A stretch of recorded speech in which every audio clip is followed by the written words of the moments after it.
Okay, so let's get started on the Riemann sum question in terms of the first part.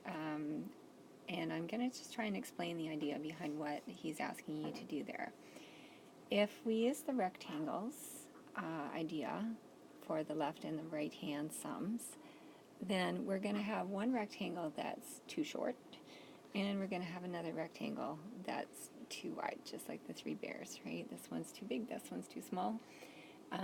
And so with those two rectangles, what he's defining as the margin of error, or the, how is he referring to it? I'm not sure what the question that he asks you, but it's basically, he's asking you to find the error, the approximate error, by using this method to find the area under the curve. So the area that we're looking for is actually the area of this rectangle right here, okay? So when we start off, let's just think about area of a rectangle and put it into context for this problem, and I think you'll see that it's a little bit easier to understand when we do that. The area is going to be length times width, right, for any rectangle. So we have area equals length times width. And we do know that this delta x at the bottom is being defined as b minus a. So we do have the width. And so that would translate also to our littler rectangle up here that we're looking at, right? So I'm just going to draw it up here as kind of a pop-out, and we have b minus a here as the width of our rectangle. The problem is that we don't have the other side. We don't know what value to use there in order to multiply our length times our width. So that's where the information that he gave you about the slope comes in.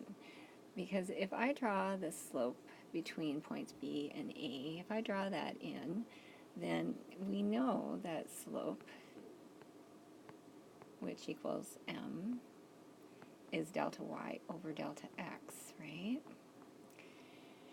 And so if we look at that and we're trying to find this value, delta y, let's call that delta y because it's along the y-axis or the vertical direction, then that's what we're trying to find, right? And we do know he's giving us m as one of the parameters.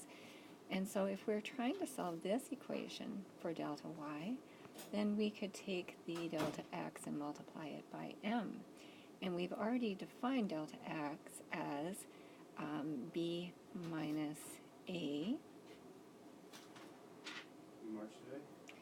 over n. And that's the part that I forgot to write here, is that each one of these little rectangles is b minus a over n, because there's n rectangles to make up the whole area, because we would keep going and drawing more and more rectangles in.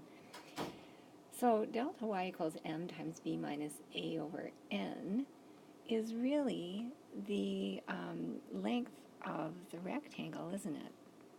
And so if I have that, and I multiply that by what we said was the width, which is our width of our rectangle here, which is b minus a over n, then we should be able to get the expression that you're given in the equation that you're being asked to prove. I'm not going to do the whole thing because this is a marked assignment. I think that's definitely enough to get you going. And then what you're going to remember to do is what we've talked about so far is finding the area of one of these rectangles. And we are actually, for the area under the curve, looking for the sum of the areas of all of those little rectangles. And there are n of them. And so this area here that you're going to get from multiplying length times width is only for the white rectangle that we're looking at as our pop-out. It's only for this top part here, right? If you have n rectangles where that's happening, then you're going to have to work that into your formula to get the area, the total area under the curve. And I think that should get you to where you want to go without giving you the entire answer to part one, which I don't want to do and I should not do.